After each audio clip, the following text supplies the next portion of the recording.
સુરતની construction site મામલે સુરત મનપાની મોટી કાર્યવાહી. ધૂળ ઉડાડતી 145 કન્સ્ટ્રક્શન સાઇટને 44 લાખનો દંડ ફટકાર્યો. ગ્રીન નેટ, બેરિકેટિંગ, પાણીનો છંટકાવ જેવા માપદંડના આધારે કાર્યવાહી કરી. અઠવા ઝોનમાં 22 કન્સ્ટ્રક્શન સાઇટ સામે કાર્યવાહી કરી.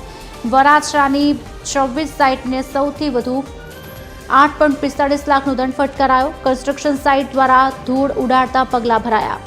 શહેરી વિકાસ વિભાગની જુદી જુદી ટીમ દ્વારા તપાસ કરાઈ. સ્પેશિયલ ડ્રાઈવ દરમિયાન ધૂળ ઉડાડતી 145 કન્સ્ટ્રક્શન સાઇટ મળી. આ અંગે વધુ વાતચીત કરશે એસોસિએટ એડિટર દેવેન ચિત્તે ફોનલાઈન પર જોડાયા છે. દેવેન, શું વધુ વિગત?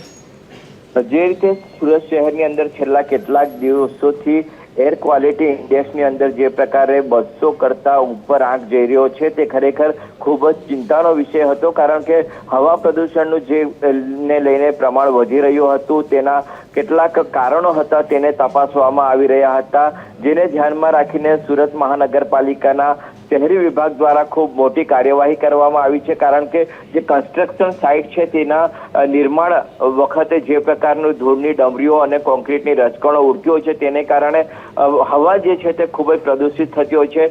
અત્યારે જે પ્રકારે માહિતી મળી છે તે મુજબ 145 જેટલી જે કન્સ્ટ્રક્શન સાઇટ છે તેને ઓળખી લેવામાં આવી હતી અને તેમના દ્વારા જે પ્રકારે પ્રદૂષણ ફેલાવવામાં આવી રહ્યા હતા તેને ધ્યાનમાં રાખીને 44 લાખ રૂપિયાનો દંડ જે છે તે કરવામાં આવ્યો છે.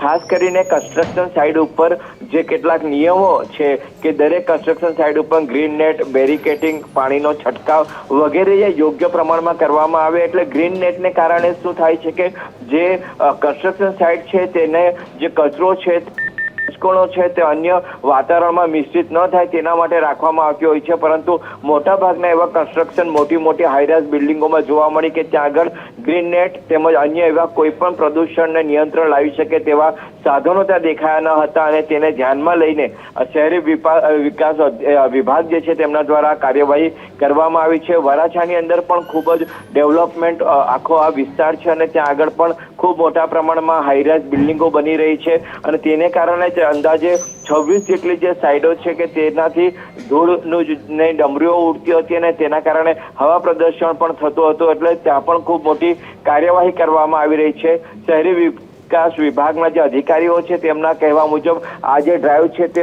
હજુ ચલાવવામાં આવશે, જેથી કરીને હવાનું જે પ્રદૂષણ સુરત શહેરમાં વધી રહ્યું છે તેના પર નિયંત્રણ લાવવામાં આવશે. જી, આભાર દેવેન.